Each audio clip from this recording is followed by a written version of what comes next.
titre de mon message, c'est « Saisis ta seconde chance ».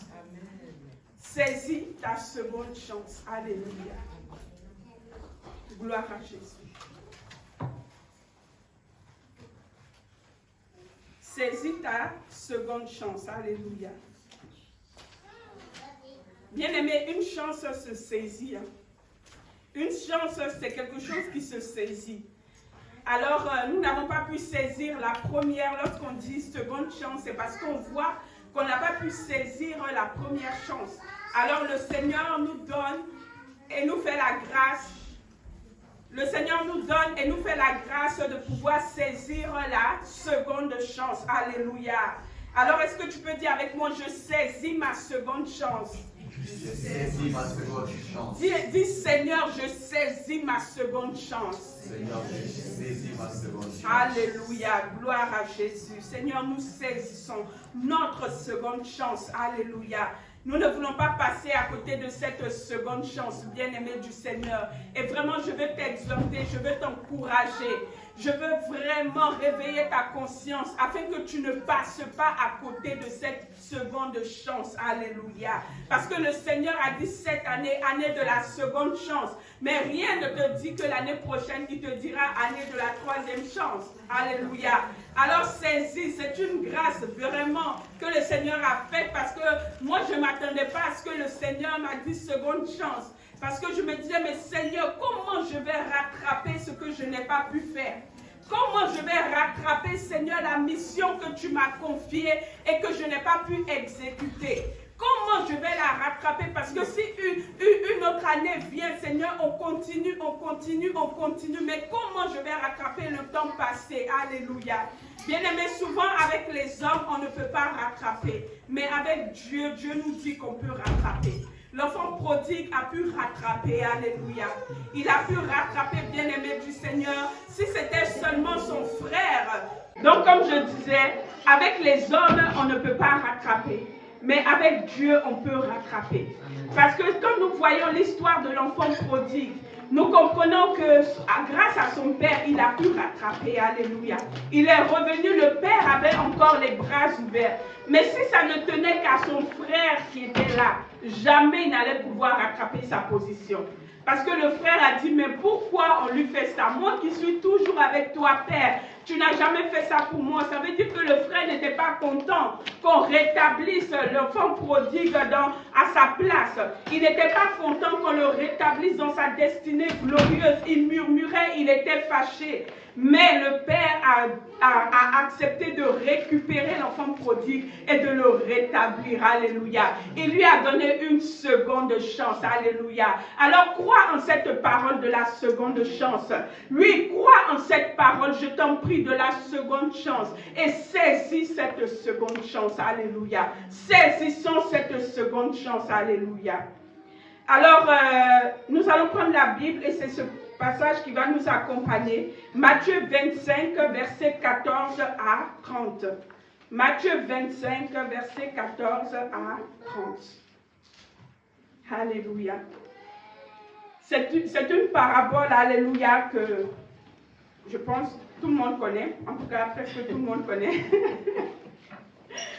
Alors, nous savons tous que quand on dit la parabole des talents, alléluia. Gloire à Jésus. Alors je lis Matthieu 25, verset 14 à 30. Il en sera comme d'un homme qui, partant pour un voyage, appela ses serviteurs et leur remit ses biens.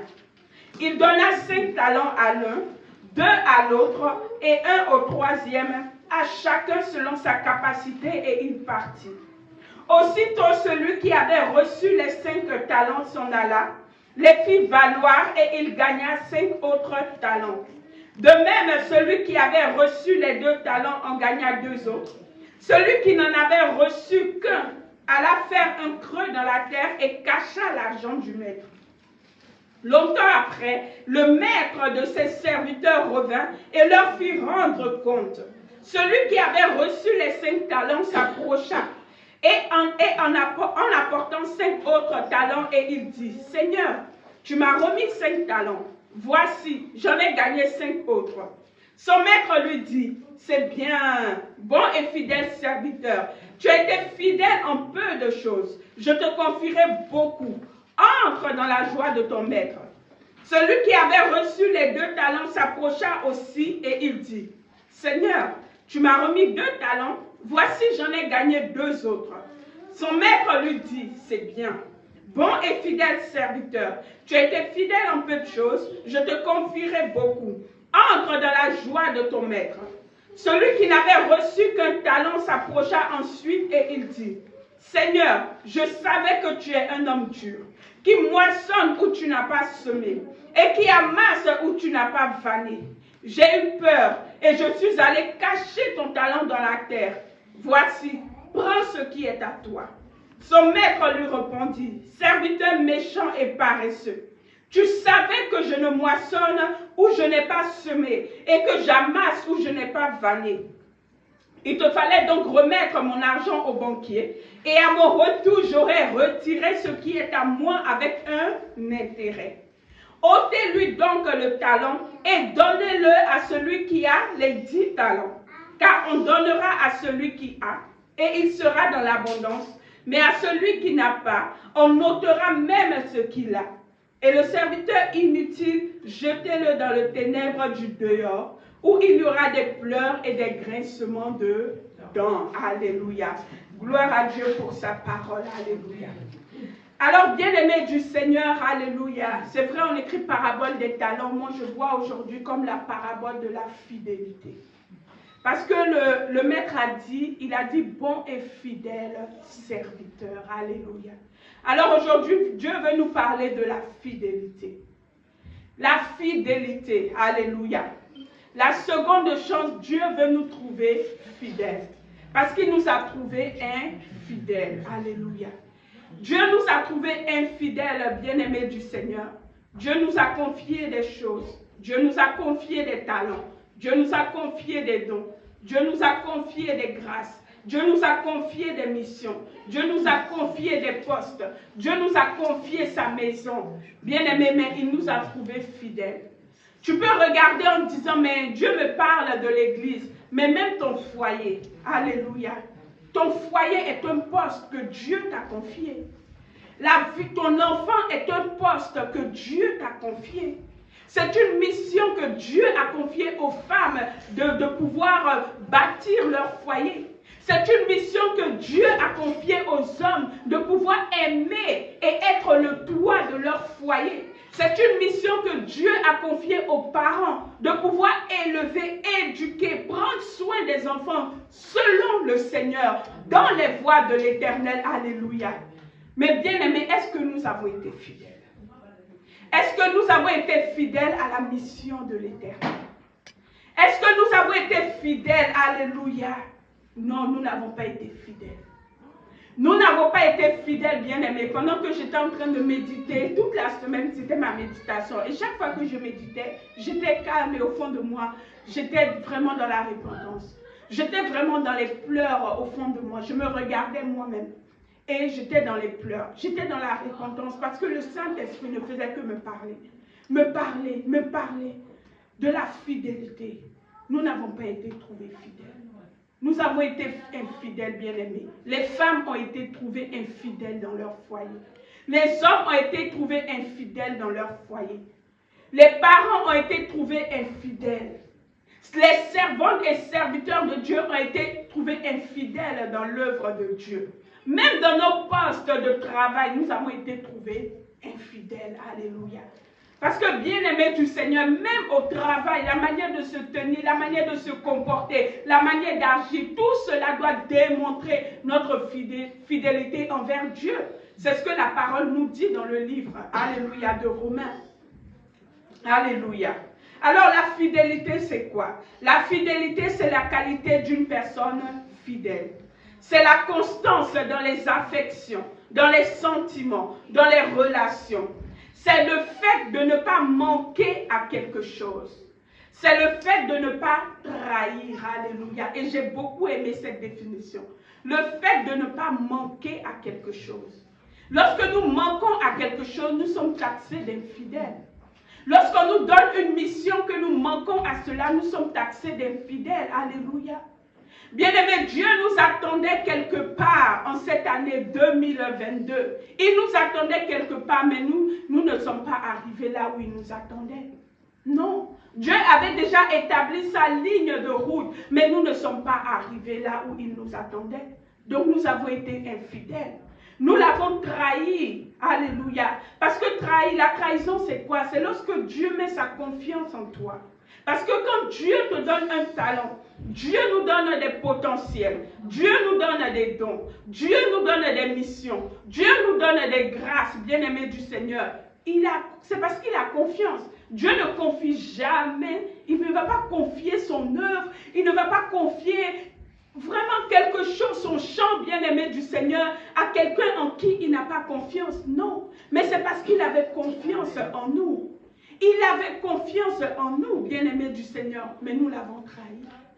Nous l'avons trahi parce que nous avons été infidèles. Nous avons été infidèles, alléluia. L'année dernière ou même les années passées, nous avons manqué beaucoup d'occasions de faire le bien, d'être trouvés fidèles devant Dieu, alléluia. Bien-aimés, cette parole illustre la tragédie des occasions manquées.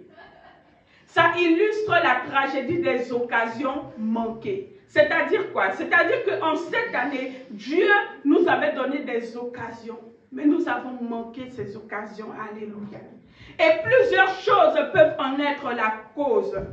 Ça peut être, j'ai énuméré quelques choses qui peuvent en quelques causes, alléluia, de ces occasions manquées. Donc ça peut être les épreuves, les afflictions, les douleurs, les soucis des temps présents, les inquiétudes, la maladie, les occupations.